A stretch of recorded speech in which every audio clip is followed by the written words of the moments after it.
قال المصنف بسم الله الرحمن الرحيم الحمد لله رب العالمين وبه نستعين على أمور الدنيا والدين وصلى الله على سيدنا محمد وعلى آله وصحبه أجمعين سبحانك لا علم لنا إلا ما علمتنا إنك أنت العليم الحكيم رب اشرح لي صدري ويسر لي أمري عقدة من لساني يفقهوا قولي وسدد لساني بجاه النبي وعلي.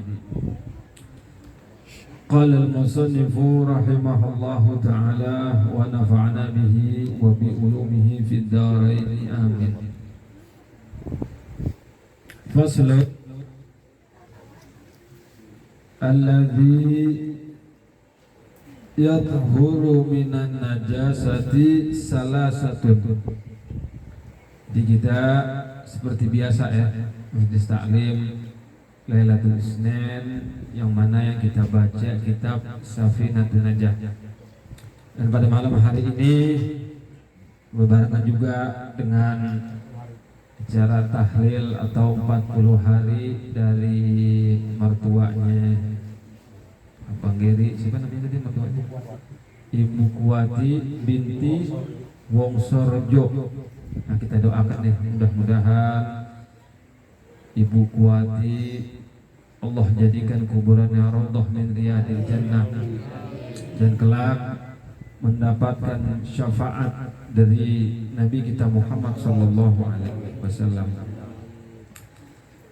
Ini fasal menjelaskan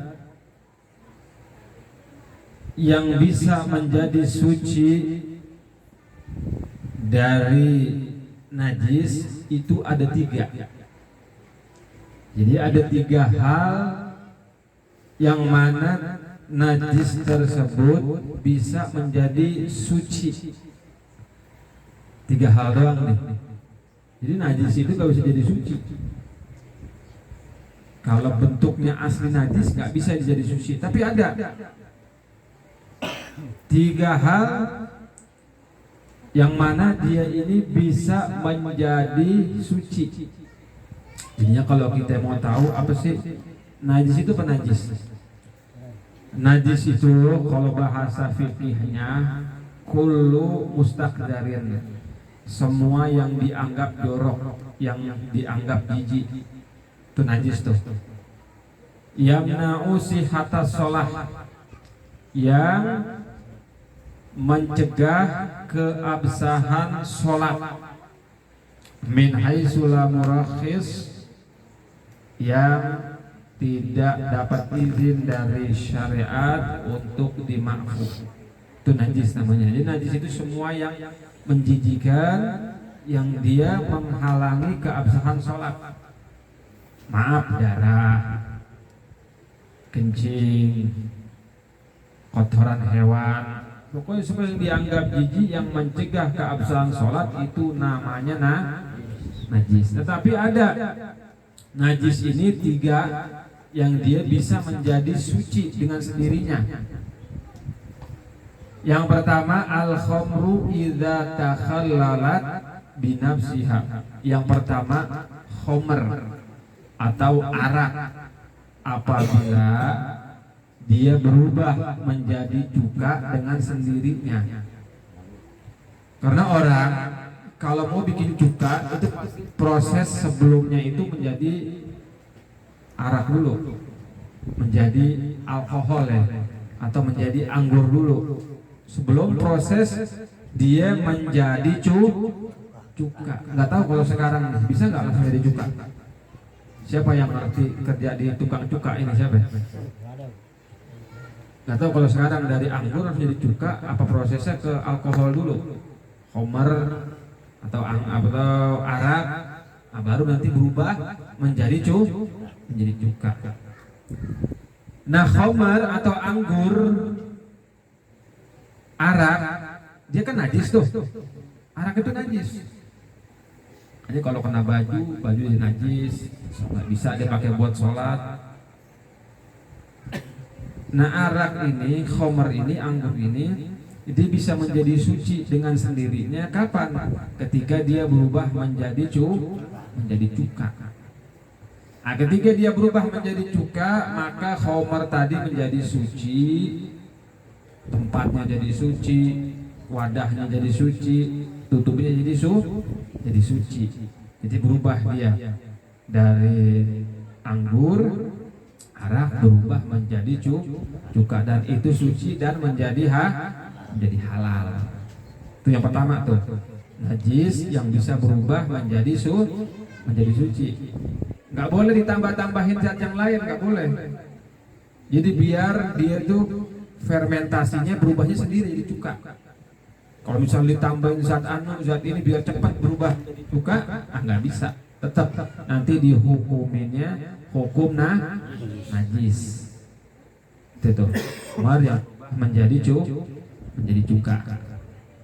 Dan mengenai khamar arak, itu arak terbagi menjadi dua.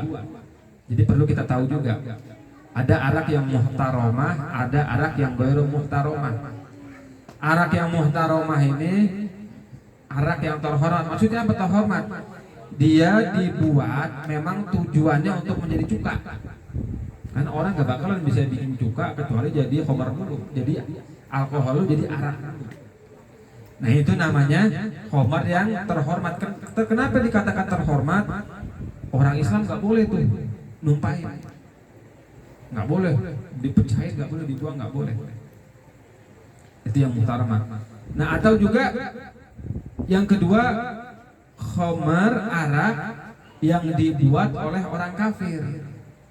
Ada orang kafir bikin arak, bukan buat cuka dia mah, buat apa? Buat minum. Ya kalau buat dia sendiri, kita nggak boleh ngerusak dia punya apa? Dia punya botol, kita tumpahin nggak boleh. Makanya dikatakan muhtaromah, artinya apa? Dia terhormat, artinya tidak boleh diganggu tuh khamarnya, nggak boleh ditumpahin, nggak boleh dibuang. Itu yang pertama. Yang kedua ada juga namanya khamar yang ghairu muhtaromah, yang dia nggak terhormat. Artinya apa nggak terhormat? Tadi itu khamar yang dibuat oleh orang Islam tujuannya untuk mabuk. Tuh, khamar cap apa tuh? Cap topi miring. Makanya yang minum jadi miring, ya kan? Anggur merah. Nah, makanya kita kalau minum jamu tuh jangan pakai anggur merah. Biar kita kagak mabuk. Karena kan dia ada apa? Ada alkoholnya. Makanya kalau kita musim jamu kita kasih tahu juga tuh bang, jangan pakai anggur merah, jangan ya. Emang apa? Bilang aja nggak boleh gitu. Kita nggak mau. Karena kadang-kadang suka dipakein juga sama dia, kita nggak tahu. Nah, anggur merah itu termasuk kategori khamar. Nah jangan tuh kalau minum jamu tuh jangan pakai. Dan dia apa namanya? Najis. Nah kalau khamar yang dibuat oleh orang Islam tujuannya untuk mabok, maka kita yang ngelihat hukumnya, dia kan nggak bermuhtaromah tuh, nggak terhormat, maka wajib kalau kita ngelihat ditumpahin, nggak apa-apa, nggak dosa. Kita ambil tahu tuh kita buang, nah itu nggak apa-apa, nggak dosa, karena dia tujuannya untuk mabuk. Tapi kalau khamar arak dibuat buat bikin cuka, emang dia pabrik cuka di rumahnya, kita tumpahin tuh. Kan belum jadi khamar kan, belum jadi cuka kan khamar dulu, kita tumpahin, ganti kita. Kenapa ganti? Karena memang dia tujuan buatnya itu untuk menjadi cuka. Tapi kalau memang tujuannya untuk menjadi arak, mabuk, maka kita orang Islam kalau tahu wajib ditumpahin. Kalau kita numpahin kita nggak dosa dan nggak wajib mengganti. Nah itu khamar. Jadi terbagi ada dua ya, ada yang muhtaromah, ada yang ghairu muhtaromah, ada yang terhormat, ada yang nggak terhormat.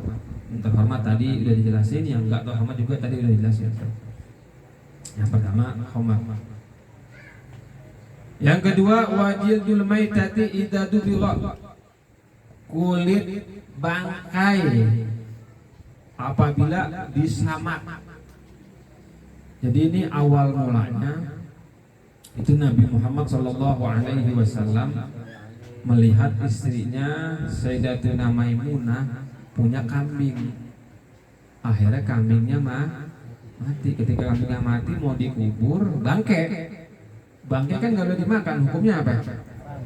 Hukumnya haram. Ketika mau dikubur ini kambing, kata Rasulullah, kenapa engkau nggak ambil kulitnya? Ya Rasulullah, ini bangke ya Rasulullah. Maka kata Nabi Muhammad, cukup engkau sama ini kulitnya, maka dia bisa menjadi suci. Di sini Nabi Muhammad ngajarin nama kita apa? Mengajarkan bahwasanya kita ini kalau ada barang masih manfaat, jangan kita buang dengan sia-sia. Tuh Nabi Muhammad ngajarin dari situ maksudnya. Meskipun ini kambing udah bangke, tapi kan masih bisa diambil manfaat apa ya? Kulitnya. Nah itu ngajarin sama kita umat Islam, kalau kita masih punya barang yang kira-kira masih bisa dimanfaatin, jangan gampang-gampang kita buang ke tempat sampah. Kita kalau masih aja bisa dimanfaatin, kita manfaatin. Kita kasih orang yang nggak apa namanya, orang-orang yang membutuhkan. Jangan gampang-gampang rezeki dari Allah yang masih bisa dimanfaatkan, tuh yang masih bisa dimanfaatkan ya, langsung dibuang, jangan. Dan itu kata ulama juga bisa menyebabkan kemiskinan, kefakiran. Orang yang gampang-gampang menyepelekan rezeki dari Allah, itu dia nanti kena musibah apa? Musibahnya Allah kasih kemiskinan. Makanya kalau kita makan tuh ada nasi jatuh, nah, diambil tuh, sunnah Nabi Muhammad diambil. Nasi kan kalau makan jatuh tuh diambil dimakan. Karena ini rezeki dari Allah Subhanahu wa taala. Minum aqua, kalau mau nggak habis bawa pulang. Minum aqua nih, ya kan? Kita minum aqua nggak habis bawa pulang. Jangan ditaruh tempatnya. Emang orang mau ambil berkah sama ente? Kalau ente wali nggak pernah ambil berkah. Akhirnya kan kalau orang nggak ambil berkah diapain tuh aqua? Dibuang sayang. Air minum. Sedangkan kalau di Afrika, di daerah-daerah tandus, orang lagi butuh apa? Butuh air. Makanya usahakan kalau kita kemana-mana itu aqua kita minum setengah, nggak habis bawa pulang. Kita minum tuh, jangan sampai dibuang, sayang. Ini karena rezeki dari Allah Subhanahu wa taala. Nah, kita kembali ke pelajaran. Jadi kulit bangkai itu bisa menjadi suci. Karena bangkai itu hukumnya najis, semuanya najis, tapi kulitnya bisa menjadi suci. Gimana caranya? Dengan disamak dengan benda yang bersifat pahit, sepet, pedes. Ya kalau orang kita mah daun salam lah, tahu daun salam? Daun salam tahu nggak? Ini kayaknya berlemes banget ini. Dia ini ada makanan nggak tadi? Tuh, makan ntar insya Allah. Daun salam kan bisa tuh dipakai buat nyamak, daun salam atau daun akasia atau kulit buah delima kan sifatnya sepet tuh. Nah itu bisa tuh disamak di kulit apa namanya, kulit itu disamak tuh luar dalam disamak, udah disamak baru disiram air jadi bersih. Boleh tuh kulitnya ente pakai buat sholat, ente pakai buat tidur nggak apa-apa. Semua hewan boleh itu begitu kan, kecuali anjing sama babi nggak boleh. Semua hewan boleh kulitnya disamak. Pokoknya kalau ente lihat nemu macan, tuh kulit macan kan najis. Macan najis gak bangkainya? Najis. Tapi kulitnya kalau disamak jadi suci. Boleh nggak dipakai sholat? Boleh. Kulit macan, kulit apa lagi? Serigala, buaya, tuh mahal kalau kulit buaya mah, tasnya aja mahal ya. Pokoknya selain anjing dan babi itu kulitnya kalau disamak bisa menjadi suci. Yang penting jangan selain anjing sama babi atau spesies yang lahir dari keduanya. Misalnya ada kambing kawin sama anjing, punya anaknya kambing, nah itu tetap dihukumi najis. Boleh nggak dimakan tuh anaknya? Ada anjing kawin sama kambing misalnya, kawin punya anaknya kambing, tapi halal nggak tuh kambing dimakan? Hah? Nggak boleh, dia tetap spesiesnya tuh dari anjing dan babi dihukumi haram. Tuh kulitnya kulit bangkai ya. Jadi semuanya bisa. Semua hewan bisa kecuali apa ya? Kecuali anjing sama babi disamak. Oh, digosok-gosok tuh. Nanti udah bersih, disiram air. Sekiranya bau busuknya udah hilang dari kulit tersebut, maka dihukumi suci. Itu namanya kulit bangkai itu. Itu yang kedua. Yang ketiga,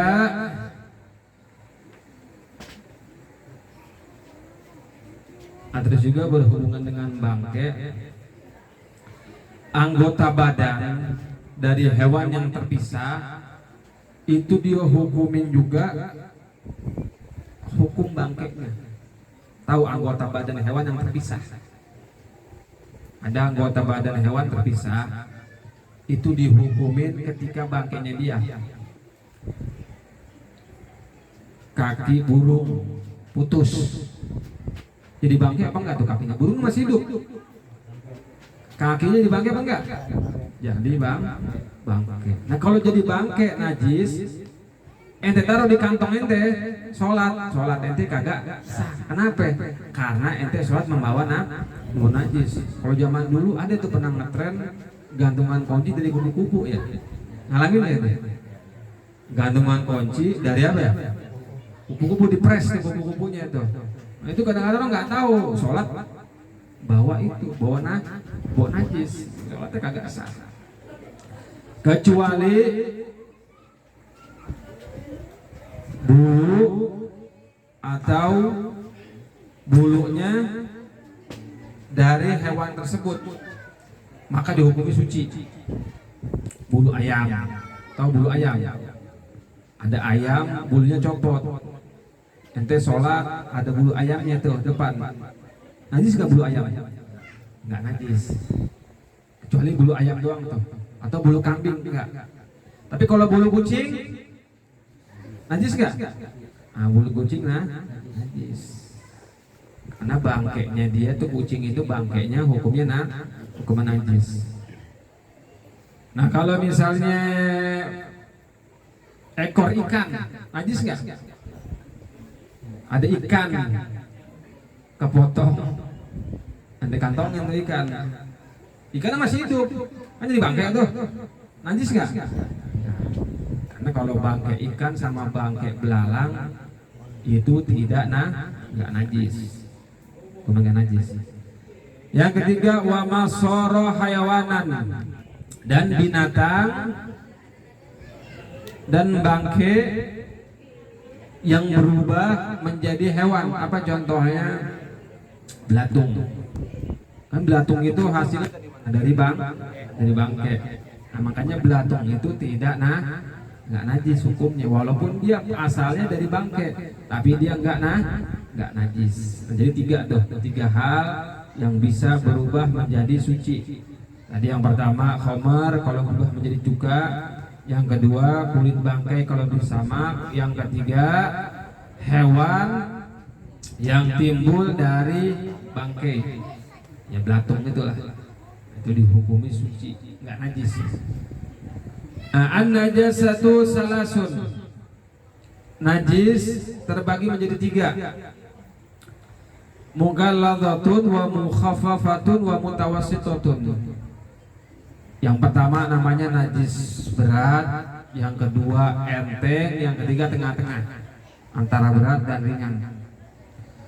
Al-mughalladhatun najasatul kalbi wal khinziri wa fariyahadihima. Nah, najis yang berat itu adalah najis anjing sama babi dan spesies yang lahir dari keduanya, keturunannya. Jadi anjing sama babi itu najisnya mughalladhah. Wal mukhaffafah, dan najis yang ringan ialah baulus sabi alladzi lam yad'am ghairal laban wa lam yablughul haulain, yaitu kencing bayi laki-laki. Ingat, kencing atau ompol bayi laki-laki yang belum makan kecuali ASI doang dan dia belum sampai 2 tahun. Itu najisnya dikatakan najis mukhaffafah. enteng, artinya nanti cara pembersihannya gampang. Ntar ada jelasin. Jadinya bayi laki-laki yang belum makan kecuali ASI dari ibunya dan belum sampai umur 2 tahun. Wal mutawassitatu, dan najis yang sedang, sairun najasat, semua najis selain tadi, selain najis anjing dan babi, dan juga selain najis kencing anak kecil yang belum sampai 2 tahun dan belum makan apa-apa kecuali ASI ibunya.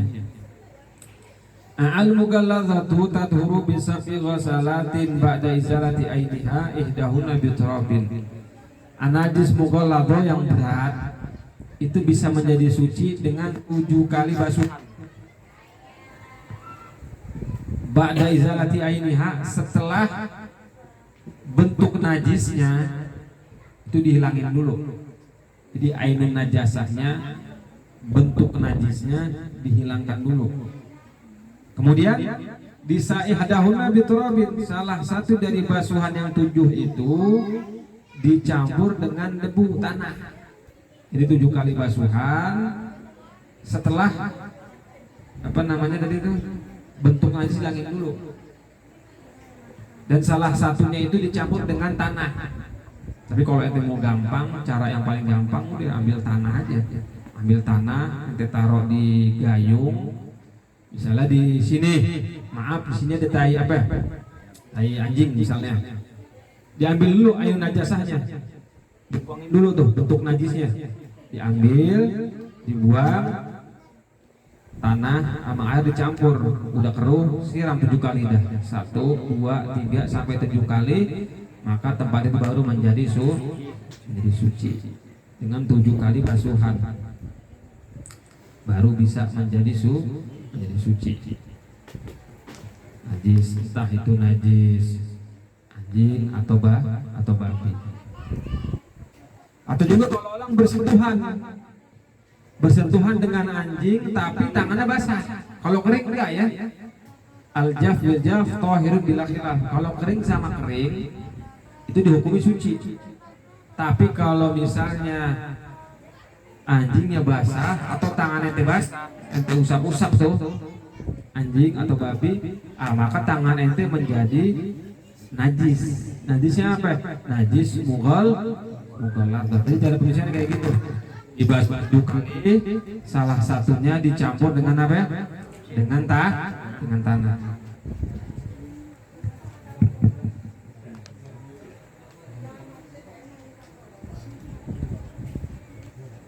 Yang kedua wal mukhaffafatu. Nah, najis yang enteng nih. Itu najis apa tadi? Kencing bayi laki-laki bukan perempuan, dan juga kencing bukannya nya tapi kencing belum sampai 2 tahun dan dia hanya baru makan ASI dari ibunya doang. Nah, cara membersihkannya tathuru bi rasyil mai 'alaiha, cukup di apa? Dipercikan dengan percikan yang kuat. Dipercikin aja tuh. Ma'al golabati, dibarengi dengan kira-kira airnya itu lebih banyak daripada najisnya. Wa izalati ainiha, setelah airnya itu bentuk najisnya dihilangkan. Jadi kalau misalnya di sini ada bayi tadi tuh yang ngompol, dihilangin dulu tuh pakai kain. Apa namanya, najis dihilangin dulu basahnya. Udah kira-kira kering, cepretin dah air. Cukup cepretin air aja, diros cepretin. Kira-kira tuh air lebih banyak daripada tempat najis tadi, dicepretin doang, udah dihukumi suci. Atau kalau misalnya di baju, diperes aja bajunya diperes, kira-kira najis sudah hilang, udah baju dijembreng, percetin dah. Namanya dipercikan dengan percikan yang kuat pakai air, udah cukup begitu. Kira-kira airnya itu lebih banyak dari najisnya, udah suci. Nggak harus ada air yang mengalir, nggak usah. Buat najis yang mukhaffafah tadi itu. Awal mutawassitatu, dan najis yang sedang tengah-tengah, tanqasimu ila qismain. Dia terbagi menjadi 2, ada yang ainiyatun wa hukmiyatun. Ainiyatun itu najisnya bisa bisa dilihat. Wa hukmiyatun najisnya nggak kelihatan. tapi sifatnya ada. Al-ainiyatu allati laha launun wa rihun wa ta'mun. Fala budda min izalati launiha wa riha wa ta'miha. Nah, najis ainiyah yang bisa dilihat dengan mata, najisnya, bentuk najisnya ada. Dia itu apa? Yang warnanya, baunya, rasanya itu ada. Maka harus dihilangkan dulu warna, bau, dan rasanya.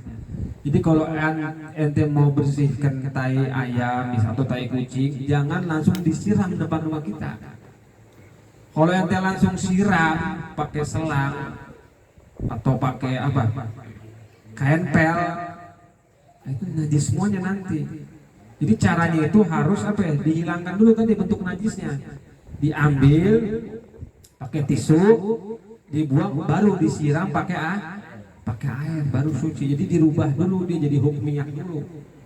Kalau tiba-tiba depan rumah ente ada najis, tai kucing atau tai ayam, langsung ente siram aja begitu, najis kemana-mana tuh, semuanya jadi najis semuanya. Jadi diambil dulu, hilangin dulu bentuk najisnya, diambil, dibuang, tinggal bekasnya, baru disiram pakai air, barulah jadi suci. Wal hukmiyatu allati la launa wa la riha wa la ta'ma laha.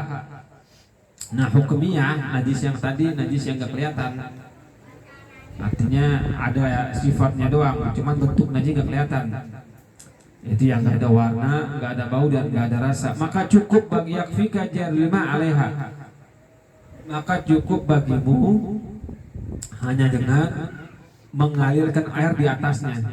Tadi itu najisnya diambil dulu, sisa najisnya masih ada kan, udah siram pakai air, disiram udah suci semuanya, kayak gitu. Jangan ini najis masih ada bentuknya langsung disiram. Kalau langsung disiram, ubinnya semua jadi apa? Jadi najis. Kenapa? Karena bentuk najis masih ada. Jadi bentuk najis hilangin dulu, diambil dulu, dibuang, baru disiram air. Nah, baru tuh ubinnya menjadi suci. Sama juga kalau orang nyuci di mesin cuci itu. Makanya kalau nyuci baju di mesin cuci, kalau baju yang najis pisahin dulu di mesin cuci itu. Kan biasanya nyuci mesin cuci nih, masukin yang najis, langsung campur air kan, campurin, so udah diaduk kan, muter tuh mesin cuci. Nah, itu najis semuanya tuh. Nanti mau nggak mau dia harus bilas lagi, bilas yang kedua dengan air yang suci. Dibilas lagi tuh, bilasnya harus ngalir. Bilasnya harus ngalir biar ada aliran air tuh. Kalau dia bilasnya ngalir ada air, maka bisa jadi suci. Tapi kalau misalnya bilasnya air nggak ngalir, maka najis semuanya tuh yang ada di mesin cuci itu. Nanti kasih tahu juga kalau kita punya istri tuh, kalau nyuci barang-barang najis di mesin cuci kayak gitu caranya. Jadi harus ada bilasan kedua dengan air yang mengalir. Wallahu a'lam bishawab. Subhanakallahumma wa bihamdika asyhadu an la ilaha illa anta astaghfiruka wa atubu ilaik. Wassallallahu ala sayyidina Muhammadin wa ala alihi wasallam walhamdulillahi rabbil alamin. Ya Rabbana tarafna bi annana ghatarafna wa annana ashrafna ala nadha ashrafna fatub alayna tawbah taghsil li kulli hawba wastur lana lawrati wa aminir rawati waghfir li walidina rabbi wa mauludina wal ahli wal ikhwani wa sairil khilani wa kulli dhi mahabba aw jiratin aw suhba wal muslimina ajma'in rabbi asma fadlan wajud manna biktisami minna bil mustafa rasul صلى وسلم ربي عليه هذا الحبيب وآله وصحبه عناد تحسسه بي والحمد لله في البدء والتناهي الحمد لله على نعم الله الحمد لله على بركات الله الحمد لله حمدا يوافي نعمه ويكافئ مجدا والحمد لله رب العالمين يا رسول الله سلام عليك يا رفيع الشان والدرج يا رسول الله سلام عليك يا رفيع الشان والدرج ربي فانفعنا ببركتهم واهدنا الحسنى بحرمتهم يا رسول الله سلام عليك يا رفيع الشان والدرج وأمتنا في